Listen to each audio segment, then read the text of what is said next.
ధనుర్మాసం మొదలవగానే తెల్లవారుజామున ఊరంతా ఒక పవిత్ర నిశ్శబ్దం. ఆ నిశ్శబ్దాన్ని చీల్చుతూ ఇళ్ల ముందు వినిపించే ముగ్గు చుక్కల శబ్దం, బియ్యపు పిండి వాసన, మధ్యలో పసుపు కుంకుమతో మెరిసే గొబ్బెమ్మ. ఇది కేవలం ఒక అలవాటు కాదు, మన సంస్కృతి శ్వాస.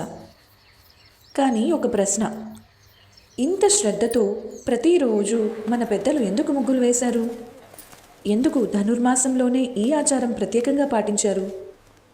ఈ వీడియోలో ముగ్గుల వెనుక ఉన్న ఆధ్యాత్మిక భావన, గొబ్బెమ్మల తాత్విక అర్థం, ధనుర్మాసం ఇచ్చే ఆరోగ్య లాభాలు, శాస్త్రం చెప్పే మానసిక ప్రభావం అన్నిటినీ ఇప్పుడు తెలుసుకుందాం. ధనుర్మాసం తిరుప్పావై పరంపర. ధనుర్మాసం అంటే మనందరికీ గుర్తుకు వచ్చేది గోదాదేవి. అవునండి, ఈ ధనుర్మాసం గోదాదేవి కాలం. ఆమె ప్రతిరోజు తెల్లవారుజామున లేచి తిరుప్పావై పాసురాలు పాడుతూ శ్రీ మహావిష్ణువును పతిగా పొందేందుకు వ్రతం చేసింది. పురాణాల ప్రకారం స్వామివారు నడిచే మార్గం పవిత్రంగా ఉండాలని ఇళ్ల ముందు ముగ్గులు వేసి దైవానికి స్వాగతం పలికింది. అందుకే ధనుర్మాసంలో ముగ్గు భక్తికి చిహ్నం, ఆరాధనకు పునాది, ఇంటిని ఆలయంగా మార్చే సాధనం. మరి గొబ్బెమ్మ కేవలం బొమ్మ కాదు. ముగ్గు మధ్యలో పెట్టే గొబ్బెమ్మ ఒక సాధారణ మట్టి బొమ్మ కాదు. అది గోదాదేవి భక్తి రూపం, బాలకృష్ణుడి ప్రీతికర స్వరూపం, మహాలక్ష్మి నివాస చిహ్నం.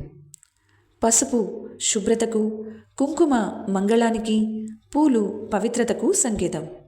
భక్తుల నమ్మకం ప్రకారం గొబ్బెమ్మ ఉన్న ఇంట్లో కలహాలు తగ్గుతాయి, శాంతి పెరుగుతుంది, లక్ష్మి స్థిరంగా నివసిస్తుంది. అందుకే ఈ ధనుర్మాస కాలంలో తప్పకుండా మనం వేసే ముగ్గుల మధ్యలో గొబ్బెమ్మను పెట్టి కొలుస్తాము. బియ్యపు పిండి ముగ్గులు ధర్మానికి పాఠం. అదెలా అంటే, మన పెద్దలు ముగ్గులు చాక్తో కాకుండా బియ్యం పిండితో ఎందుకు వేశారు? దాని వెనుక ఉన్న సందేశం ఏంటి అంటే, ఇది జీవకారుణ్యాన్ని తెలియజేస్తుంది. అవునండి, చీమలకు ఆహారం, పక్షులకు దానం, చిన్న జీవులకు జీవనాధారం. ఇదే మన ధర్మంలో చెప్పిన భూతయజ్ఞం. భూతయజ్ఞం అంటే జీవులపై కరుణ. మన ఇంటి ముందు నుండే దానం మొదలవ్వాలి అనే ఆలోచన ఈ ఒక్క ముగ్గులోనే ఉంది. మనం ఇంతగా మాట్లాడుకునే ముఖ్యమైన విషయం ముగ్గులు.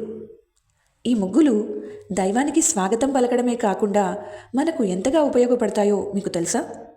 ఇది మెదడుకు వ్యాయామం ఇస్తుందని మీకు తెలుసా? అవునండి, చుక్కల లెక్కలు, గీతల సమతుల్యత, నమూనాల సమన్వయం ఇవన్నీ మెదడును చురుకుగా చేస్తాయి, ఏకాగ్రత పెంచుతాయి, మనస్సును ప్రశాంతం చేస్తాయి. అందుకే మన పెద్దలు చెప్పినట్లు ముగ్గు వేయడం కూడా ఒక ధ్యానమే. ధనుర్వాయువు. ధనుర్మాసంలో తెల్లవారుజామున వచ్చే గాలిని మన శాస్త్రాలు ధనుర్వాయువు అంటాయి. ఈ సమయంలో లేచి ముగ్గులు వేయడం వల్ల ఊపిరితిత్తులు శుద్ధమవుతాయి, రోగనిరోధక శక్తి పెరుగుతుంది, మనసు ఉల్లాసంగా ఉంటుంది. ఇదే ఆధునిక శాస్త్రం చెప్పే బ్రహ్మముహూర్త ప్రభావం. ఈ ధనుర్వాయువు అనేది మన ప్రకృతి ప్రసాదం. అంతేకాకుండా ముగ్గులు వాస్తుశక్తిని పెంచుతాయి. ఇంటి ముందర వేసే ముగ్గు శక్తి ప్రవాహాన్ని సమతుల్యం చేస్తుంది, పాజిటివ్ ఎనర్జీని పెంచుతుంది, ప్రతికూల శక్తులు ఆగిపోతాయి, ఇంట్లో కళ పెరుగుతుంది. వాస్తుశాస్త్రం కూడా ముగ్గును ఒక ఎనర్జీ డిజైన్గా చెబుతుంది. ధనుర్మాస ముగ్గులంటే కేవలం సంప్రదాయం కాదు, భక్తి, ఆరోగ్యం, సంపద, శాంతి ఈ 4 విలువల సమ్మేళనం. రోజు ముగ్గు వేయడం అంటే ఇంటి ముందర పవిత్రత, మనస్సులో భక్తి, జీవులపై కరుణ అన్నింటినీ ఒకేసారి ఆచరించడమే. ఈ ధనుర్మాసం మన ఇంటిని భక్తితో, ఆరోగ్యంతో, ఆనందంతో నింపాలని మీ భక్తియుక్తి కోరుకుంటుంది. ఈ వీడియో మీకు నచ్చినట్టయితే మా భక్తియుక్తి ఛానల్ను సబ్స్క్రైబ్ చేసి వీడియోను లైక్ చేసి షేర్ చేయండి. ధన్యవాదాలు.